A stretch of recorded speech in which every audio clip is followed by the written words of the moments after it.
This is Harry Judd for Boxing Social in association with Betfred. We're here at the press conference in Phoenix for Jake Paul and Anderson Silva. I'm delighted to be joined by the president of this madness this weekend, Stephen Espinoza. First of all, Stephen, first time leading up with you, but how are we, sir? Excellent. I haven't heard a better description of what's going on this weekend than madness. I think that's great. You said previously you've got a long-term plan with Jake Paul. Just talk to me a little bit about that. Obviously, we've got Anderson Silva this weekend, but just talk to me about why you decided to link up with him and what's the end goal for you. Well, the reality is, I've been very honest. I was skeptical at first. I thought it might have been sort of a cash grab or something cynical, but the reality is Jake has made this his number one priority. He's committed to it. He's definitely getting much, much better and very quickly as a fighter. And he respects the sport, and so when you see the type of business that he does and that there's a demand for it, and he's someone that is bringing people into the sport, treating the sport with respect, treating other boxers with respect, there's nothing not to like. I understand it's different than what historically the sport has been, but you can't really deny the commitment, the dedication, the time that Jake's putting into it, and the results. I mean, this arena is going to be filled with a crowd that's much, much younger than usual. And that's a fantastic thing for the sport. Yeah, because, you've been involved in huge fights. Obviously Floyd Mayweather being huge for your company as well. So you must have been fearful, like you said, with Jake Paul, coming from a YouTuber, ex-Disney Channel background. But I do think, obviously you were unable to come yesterday to the open workout, but I guess some of the coverage that you have seen, there is a new demographic, and as this card as well, it's a new audience to the sport, Stephen. There absolutely is. It's undeniable. So that was the question at first was, is Jake expanding the audience? And what we're seeing is these are not just Jake Paul fans. They're boxing fans. They show up for the early fights. They ask Amanda Serrano for her autograph. They know who Anderson Silva is. Those things wouldn't be happening if not for the spotlight that Jake has provided people. So I think as an overall, look, I don't know that there's a lot of others out there like him. I struggle to find another one because the reality is, as I said, there's a lot of people with a big audience, but a big audience with the athleticism and the desire and the ability to turn into a credible boxer, that's a rare thing.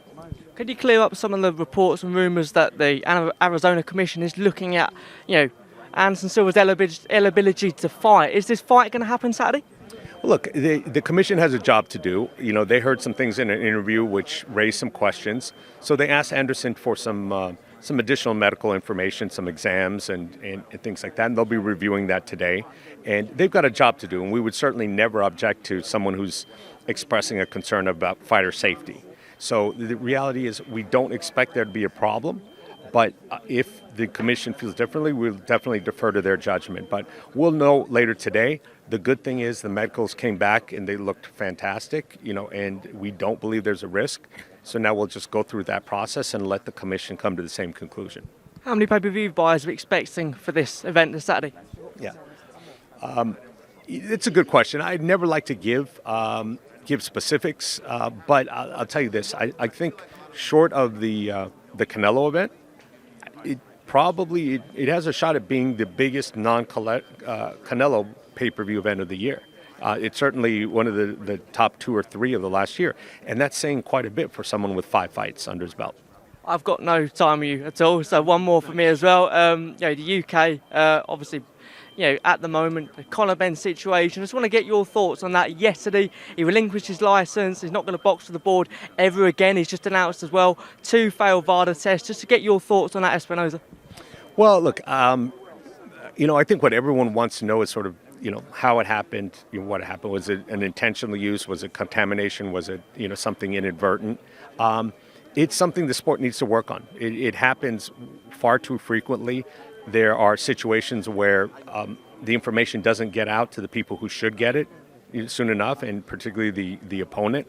So I think it's probably the area the sport needs to work on the most, because I think there's no one who can look objectively at that situation and say that it was handled well. I mean, I think the British board did handle it well. When they found out the information, they acted pretty quickly.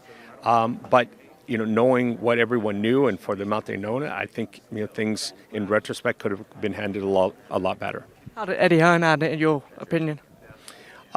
Look, I don't want to point fingers and make it personal, but I would say it was not optimal, and I certainly don't think it was a good look to fight to put the fight on with someone who had, it looks like what we now understand to be multiple positives, not just one. So in that particular situation, I think fighter safety is going to come first. Tommy Fury, the next fight for Jake Paul, is it going to happen? There's certainly a history there. I'll say this. Jake very much wants to cross off his list, on his to-do list for 2023 is, fighting an established professional boxer. And there's a lot of history, a lot of marketing's already gone into Tommy Fury. So I wouldn't say that fight is completely dead. It wouldn't surprise me if that's on the agenda for 2023. Thanks for your time, Stephen. Yeah. Okay.